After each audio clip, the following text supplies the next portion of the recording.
So our guest today is, of course, a master decoder of human behavior and communication. With over 2 decades of experience, he has helped countless individuals understand themselves and their surroundings. From executives to everyday folk, our guest has a knack for unraveling the mysteries of connection and conversation. His books, including the renowned Surrounded by Idiots, has taken the world by storm, captivating readers in over 40 languages. Armed with his colorful disc model and a dash of wit, he guides us through the wild terrain of personalities. So I'm sure we're all ready to decode, laugh, and unlock the secret to success with our guest, who is a communication guru. Thank you so much, Mr. Erikson, for joining us here today. It's an absolute pleasure to have you with us. Oh dear! After this introduction, thank you. I had to sit down. Well, I am sitting down already. So let's do this, shall we? I'm really excited. It's a pleasure to be here. Thank you so much for the invitation. Thank you. So I think I'd like to get us started off by talking to you about your book, Surrounded by Idiots. Of course, you'll talk about this in your book as well, but for our viewers here, what was the journey behind the book? What inspired Surrounded by Idiots? And as a follow-up to that, I also want to ask you where the inspiration for your book titles comes from. All of your books are surrounded by somebody. So I just wanted to ask you where your titles come from as well. Surrounded by somebody. Well, let's start with that one. That's the funny part. You said something about laughter. We all been in those meetings, where when you leave the meeting, you sit down and you try to take notes and you try to, understand. And the only thing that you can think about is what's wrong with these people. I mean, you've been in those meetings. I've been in those meetings. Everybody had those meetings. And, when you leave the meeting, you say to yourself, am I the only one who understands? And I had one of those meetings with an entrepreneur many, many years ago. I was a young management consultant. He needed help. He seriously needed help because he was completely, he didn't know what to do. Old school guy, a bit like this, a bit harsh, somewhat arrogant. And I sat down with him and he told me he was surrounded by idiots. And he came back to this all the time. And he said, well, idiots here, idiots there, idiots everywhere. And I said, could you be more specific? Do you have any examples? And he said, a lot of examples. Department A over there, fools and idiots. Department B over there, can't answer a simple question. Department C back there, don't even get me started. I am surrounded by idiots. And then, as a young man, I asked him, well, the only question I could come up with, I said, who brought in all the idiots? And that was kind of that, because he threw me out because he recruited everybody. So I basically called him the idiot. That's a lovely story. But that's where the title got stuck. It's not unique. We all had that feeling, surrounded by idiots. But, the idea of writing the book at all was actually based on, I'm working with the corporate world for many, many years, as you mentioned, decades. And as a management consultant, I'm an ex-banker, and I use this tool for, it's actually more than 30 years now. Oh dear, how old did I sound just now? Could we squeeze that out to that part? No, but seriously, so this kind of tools, so this kind of assessment things are quite the rest of the world. I want to spread this knowledge and share it with everybody. The average guy, the man on the street and the woman on the street, obviously, just telling everybody, this is how you could do it. We can get along better by just using simple tools like this. That's where the inspiration came from, actually, to make more people saying, aha, I get it, which they seem to be doing, actually. So, yeah. Right, sir. Thank you for that. I remember reading the scene in the book as well, and I found it quite hilarious when you come to the part where you ask him who hired all of these idiots end of the day. But coming to that, which actually walks right into my next question, there's been a lot of advancement in technology since the book was written, and in the way people communicate itself, right? We went from watching cinema to 30-second reels. Attention spans have shortened down. The need for instant gratification is constantly growing. We've been through a whole pandemic. What changes have you noticed in human behavior and communication since the book was written? What is evolving, especially in the digital space? That's an excellent question, What has changed? Well, the thing is, human speech is not that old, but it is quite old. Communication, it comes from the old Greek, means coming together, doing something together, to connecting, which is kind of the key here, I would say. Let's say we have developed languages maybe 20,000 years ago, started by, just making noise until we learn how to, phrase ourselves and formulate words and so on. And we have been living online for, 25 years. The need for communication hasn't changed. The tools have changed. I was introduced on a stage last week. Somebody said, oh, here comes the communication expert. And I heard a guy shouting, another communication expert. Do we need another one? We are communicating more than ever. And I looked him up afterwards and said, what do you mean by that? Well, you see, I have my iPad and I have my iPhone and I have this and that. And we have the platforms and TikTok and Snapchat and Instagram Live. We are communicating more than ever. We don't need you. And I said, well, I see where you come from with this, but communication is one thing. Connecting, that's a whole different story. I can communicate just out into cyberspace with no one listening. That's not connection, that's just making noise.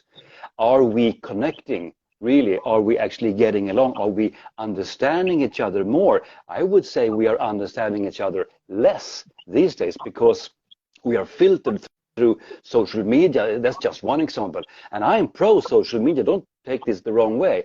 I am pro using digital platforms, but we need to learn how to use them in a proper way. Otherwise, people will misunderstand. You can sit next to a guy and have a conversation. You can watch him straight in the eye and still misunderstand him. You read the facial expressions.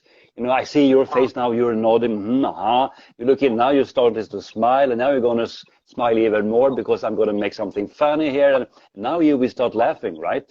Please do that. Exactly. How do I do that using text messages or Snapchat? I can't. Because we lose so much about facial expressions, we lose body language, we lose tone of voice, talking up here or talking down there, or talking really fast or talking really slow and doing this. And these things, you can't replace them with iPhones or Samsungs or whatever tool you use. And that has not changed. But we try to by using online resources of any kind. And that is, if you talk about Gen Zs or Gen Z, as they say in the Great Britain, digital natives, the first generation born while the internet actually was on. Internet was invented 1983, they say usually. That's when internet started. Whatever the heck that was back then, I don't remember anything of that. But they are still human beings. They are still Homo sapiens. They have the same need for connection, the same need for this vibration between human beings, right? This need for being understood, this need for understanding of the people. That will not change. You can go back 10,000 years, 20,000 years. We were living in cages, fine. But we needed this, as we have you and I now. I would love to come over to you and sit down in your living room and have this conversation. It would be better. This is the second best we can do right now because I can see your face and I can hear your voice. It's a struggle. It is a challenge. I admit that. We could do better, probably. Right. So just to probe you a little bit more on that, then how does one in this digital space, because everything from education to careers, everything is being done online through digital modes now. So how do you, first of all, understand your own digital personality, if there is one? And how do you understand others' digital personalities in this process, if I may ask you that?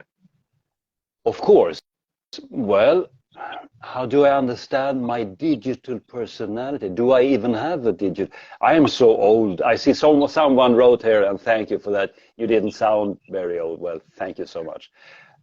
However, do I have a digital personality? I don't know. We can go to, this has been tested a little bit because I guess you had lockdowns in India as well, the pandemic, and let's not talk about it, but it was testing a little bit how we were acting and interacting. Because I had this theory, introverted people, introverts who are more to themselves, a little bit like this. They find energy within themselves.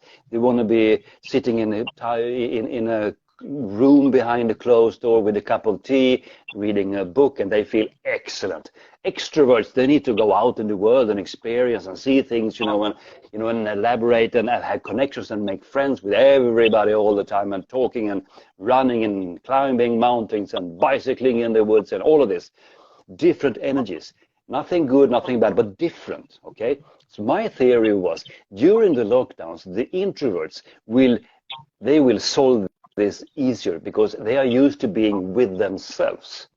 Extroverts will suffer because they have no one to talk to, right? That seemed like a quite powerful theory. However, I was wrong, it turned out.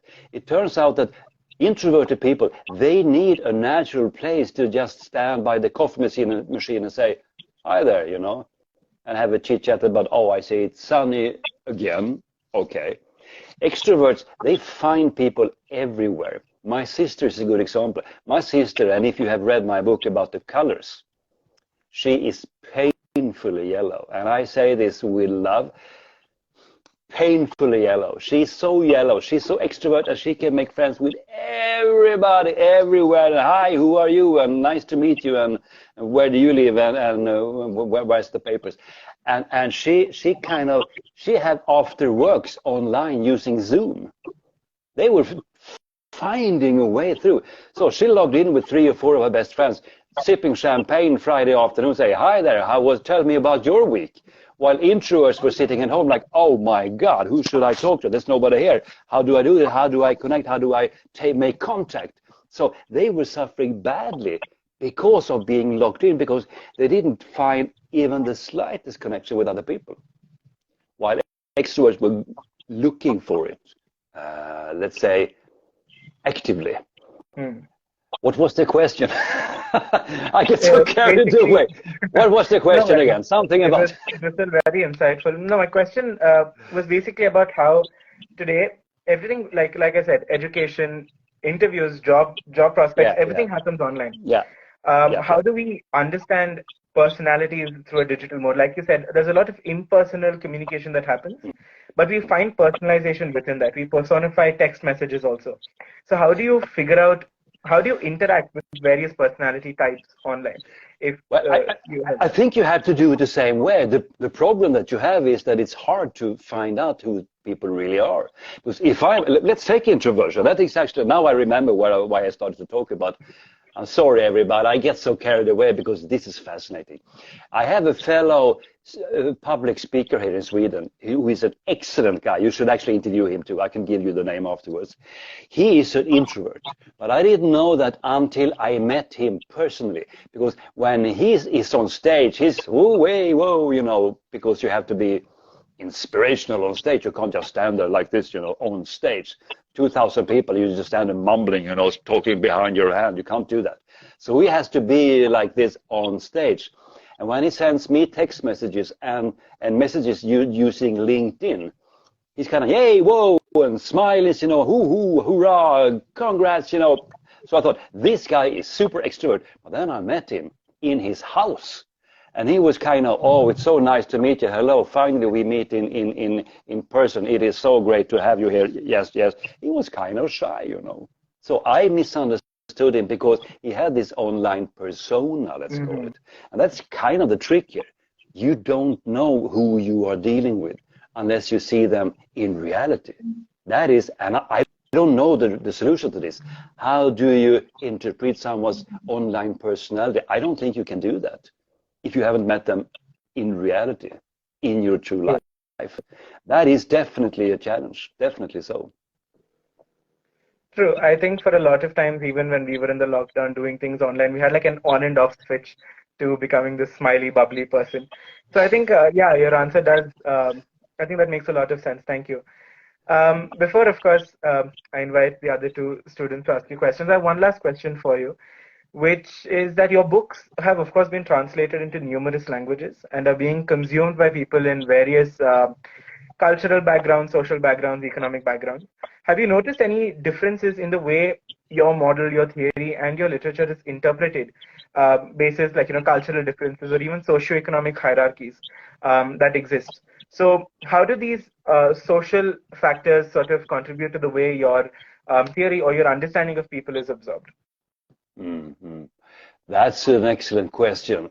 The reason, the answer is there is no such differences in reality. And that is because people are basically the same all over the world, regardless of where you are in the hierarchy. And you can take any hierarchy. You can take a social, economical hierarchy. You can take a class hierarchy. You can take age hierarchy. You can take any kind of hierarchy, competences. The thing is this, and I didn't know this until I started. The book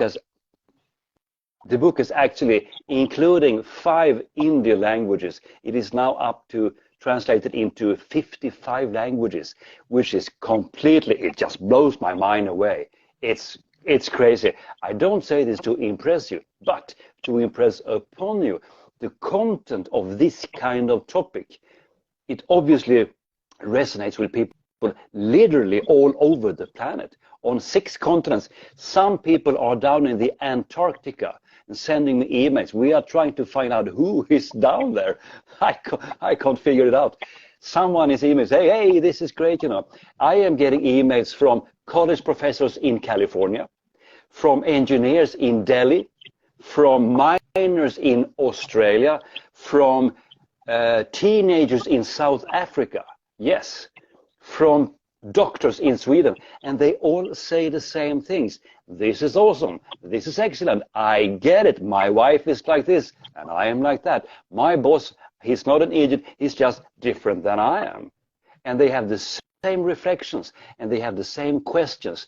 And they say, could it be like this? Could it be like that? And it's the same, literally all over the planet. For me, that is absolutely amazing.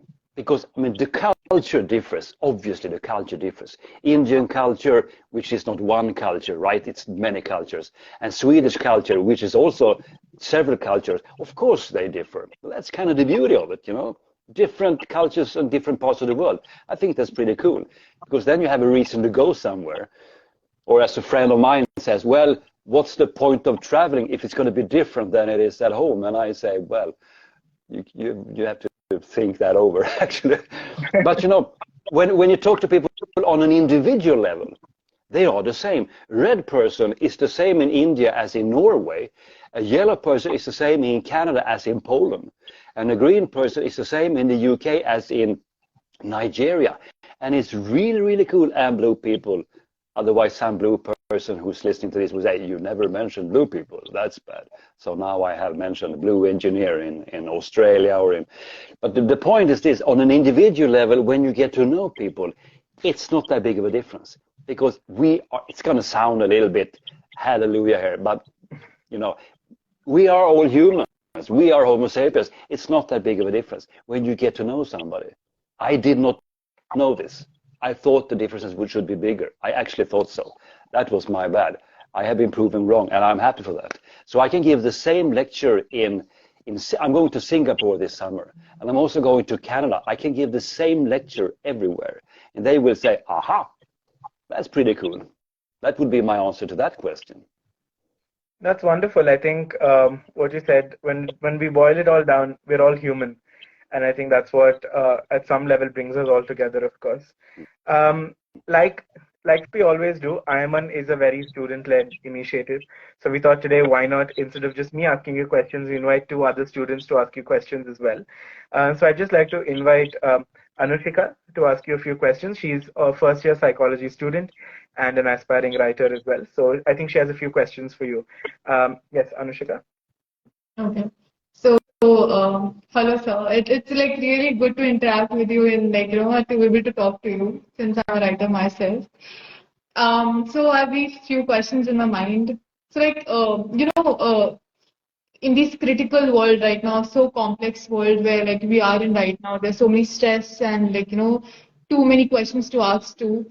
So people usually tend to go into philosophy and psychology a lot to understand the mere aspects, why we are behaving in a certain way, why we are doing what we are doing. So psychology and philosophy are a dynamic combination together. So, like, I would like to ask you, like, how can one disassociate everyday activity from the interactions and analytical breakdowns of these fields? And, like, how can we do so? Like, or should we actually embrace it?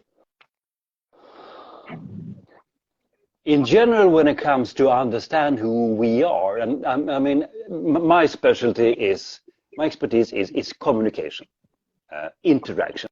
I can use it in many different ways. I can use it when it comes to giving a lecture. I can use it when it comes to leading people. I can use it when it comes to coaching individuals. I can use it when it comes to parenting, talking to people different ages and all of these things. But again, people are people. The best way to use any kind of tool, if it's psychological measurement of some kind, some sort of assessment, if some sort of profile, well, you can use anyone. I use the DISC profile because it's easy to wrap your head around. There are more advanced tools on the market. Yes, it is. And it doesn't cover everything. But my recommendation in order to get somewhere would be to view yourself in the mirror, to definitely look yourself in the mirror and try to figure out who are you, regardless of the method. Who are you? And the reason for that is quite simple. Let's say, I'll take an example. Let's say I'm going to look into the camera now. Let's say I would like to go to Delhi. I'll take this, just an example. I want to go to Delhi. I've never been there. Let's say I call my travel agency up. Not that we do that anymore, but let's, for the sake of argument, I call them up and I say, I would like a flight ticket to Delhi. They will say, no problem. And then they will ask me, from where would you like to go? Now, just imagine I tell them, never mind that. Don't be so problem focused. Get me the ticket. How will they solve this? Answer, they will not solve it, because you need two dots on the map. Which dots should be sort of put together here?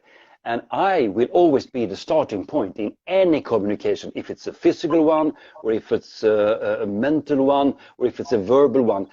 I will be the starting point. So I need to understand where I am. That is always the case when it comes to, I mean, the greatest challenge is self-awareness. To understand from where do I come? If I am supposed to meet somebody who is like this, should I speed up? Or should I slow down? Well, it depends on your regular speed, your regular pace, let's call it. So you need to understand how you are perceived when you present yourself to the world. If you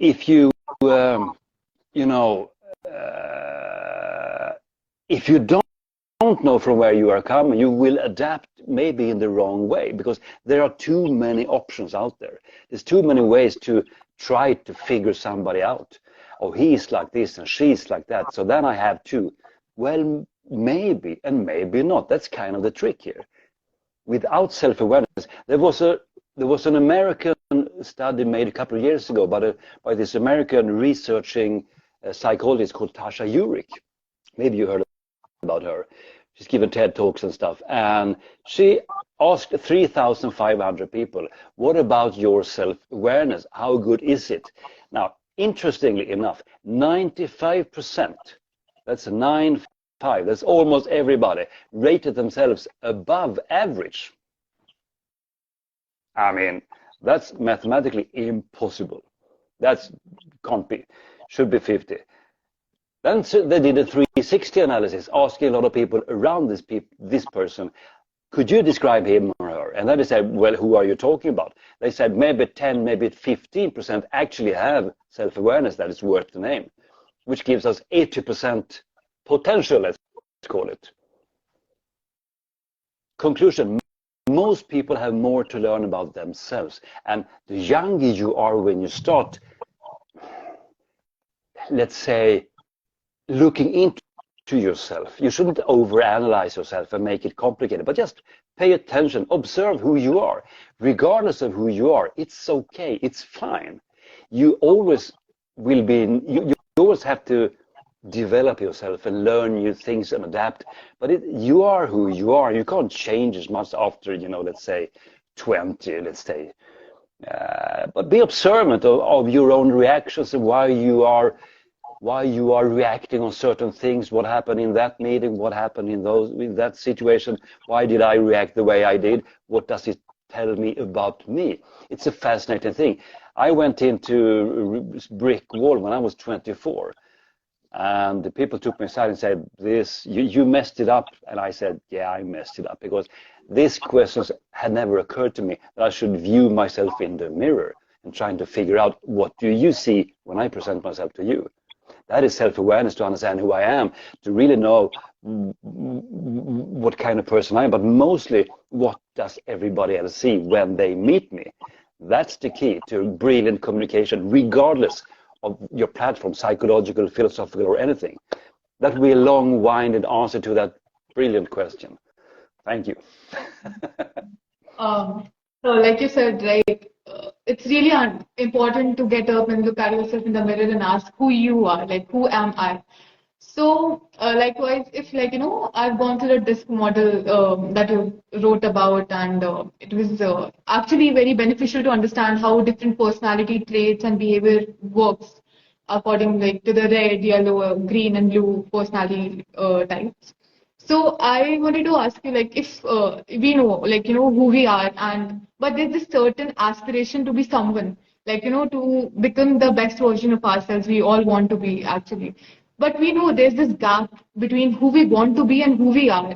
So, how to fill in that gap, to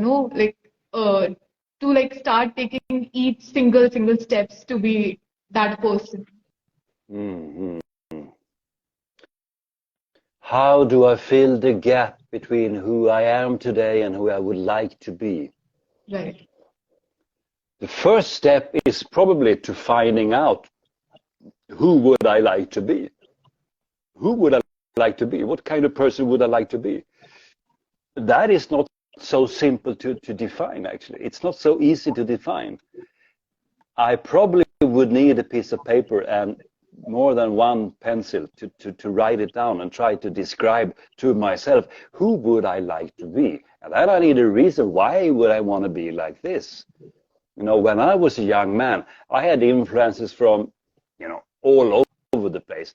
And today I don't understand why I was paying attention to those people, because some of them were actually idiots.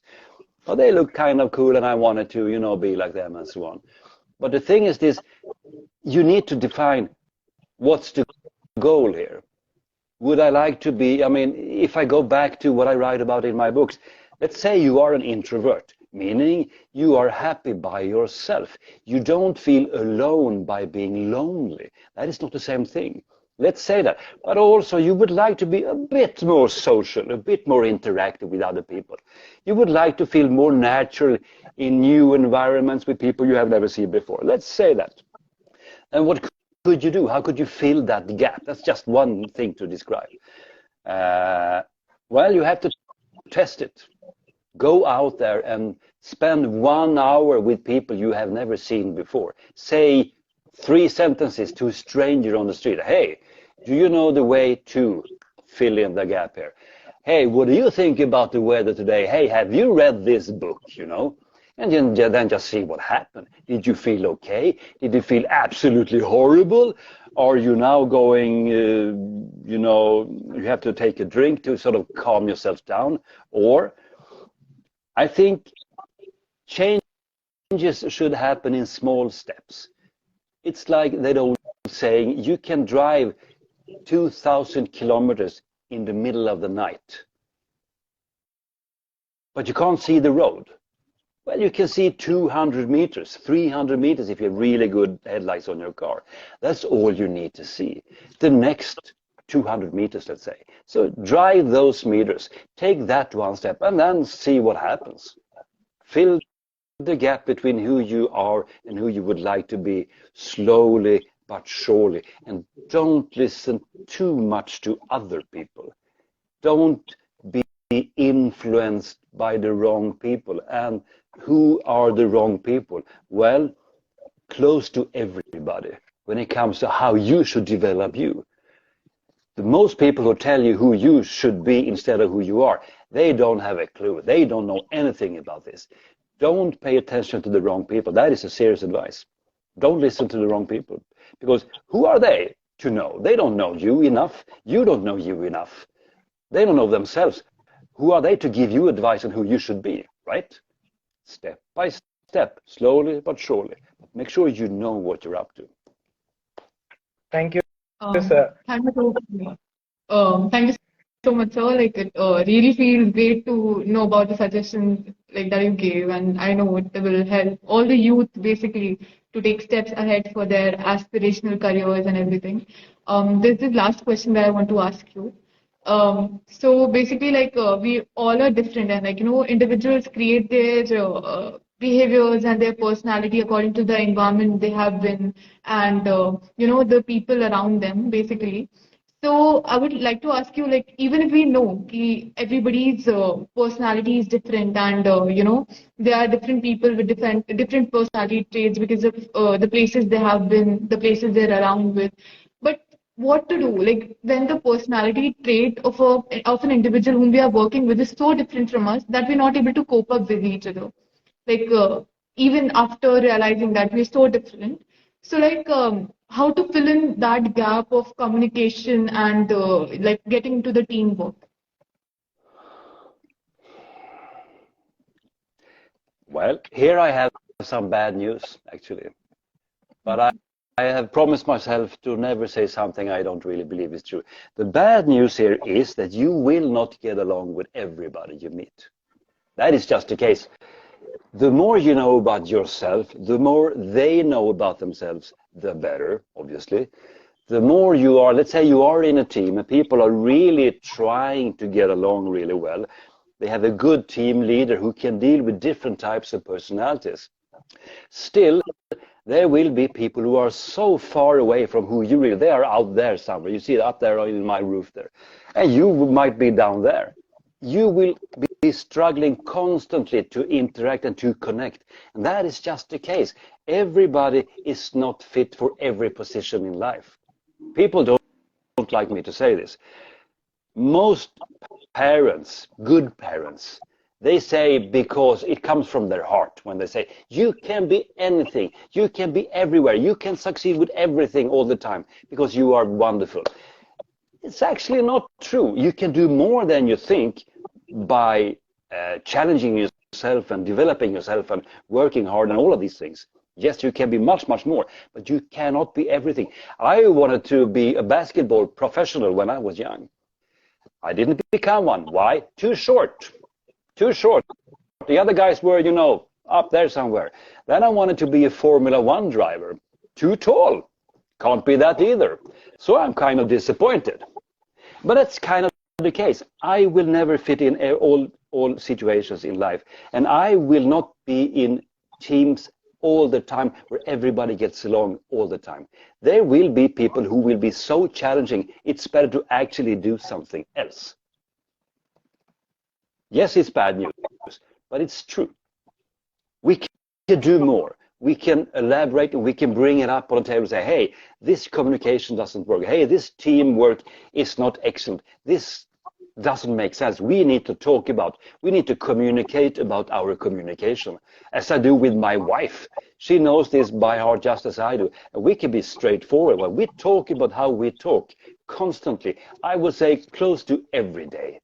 Now I saw your face there. What seems to be the problem? Yeah, I'm a bit annoyed by this and that. Okay, can we talk about it? Yeah, well, let's talk about it. Then we sort it out in 3 minutes instead of going around, looking to the side, and walking in circles around each other for 8 months, which some people do.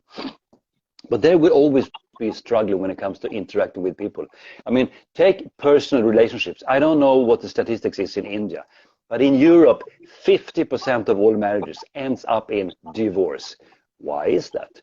It's not about we grew apart.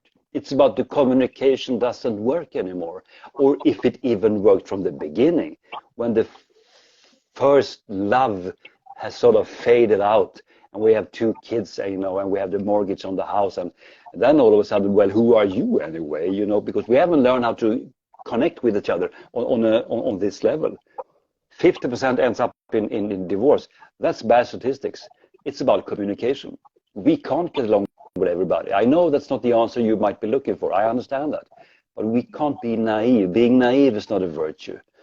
It's more of a curse, I would say. Yeah. Thank you so Right, much, sir. sir. I guess I Do the got my best. answer. Do the best you can, though, of course, but be aware you can't do everything all the time. So, Right, sir. Thank you. Thank you so much. And I'm sure the students have a few more questions, but we do understand you are also on a tight schedule.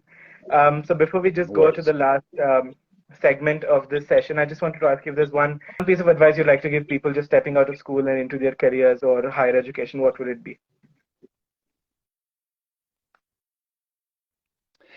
I would say something like pay attention. Pay attention. Be observant. Be there. Wherever you go, be there. Don't just wander around in life using the autopilot, following everybody else in a herd of people just because they are walking to the left. Maybe you shouldn't go to the right, actually. Pay attention. Be there in the present. Put the phone away at least a couple of hours a day and just absorb what is going on around you, because life is magical. It's fantastic, but you can't live it through the lens. Don't let the gadgets filter your life. Put it away just a little bit, a couple of hours. You will survive it, I promise you. And make sure that you see what's happening around you and pay attention to people. Everybody you meet in life from today and now on, they know something you don't know. If you could figure that out, just imagine what richness you could develop within yourself. Everybody knows things you have never heard about. Could you figure it out? Could you sort of pick their brains 5 minutes every day? You will have such vast knowledge and so great experiences, but you have to be there. You have to make it intentionally. You can't just walk around, half asleep. You have to be there. I wish I had gotten this advice when I was in my early 20s, because I was kind of strolling along and just waiting to see, what's going to happen next week or next hour. I did not pay attention. I regret that. Now I do. So be there. Right, so thank you so much. I think being present, putting our phones away, and sort of taking in everything around us should definitely help us get from classrooms to careers, as we like to say. Before we let you go, we just have one last fun segment that we like to do with all of our guests, which is a short rapid fire, where I'll just put out a set of phrases to you, and whatever's the first thing that comes to your mind, you can just share that with us. Right? Okay. So just Right. something a little rapid, just so we end the session on a little more adrenaline and a little fun. So the first word I'd like to give you is behavior. Behavior, okay? Behavior is more important than words. What people say doesn't matter if they behave in a different way.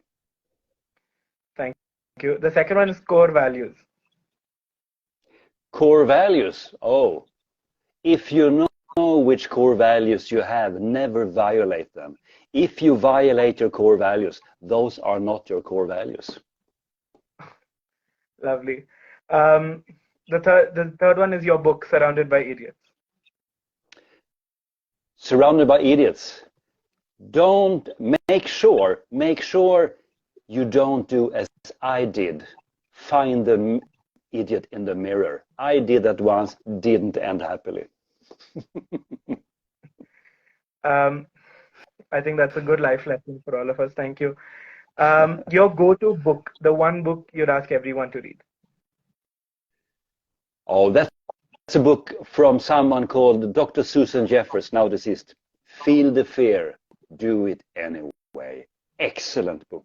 I would not have been where I am today without her and her knowledge. Feel the fear, do it anyway. Excellent.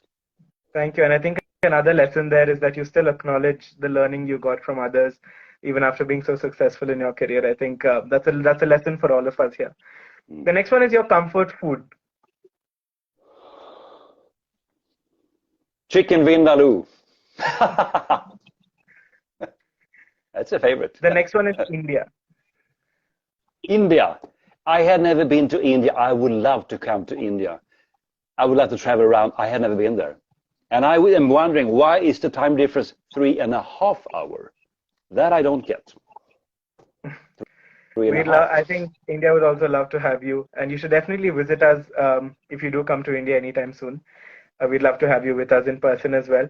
And that brings me to my last word, which is I.I.M.U.N, the organization.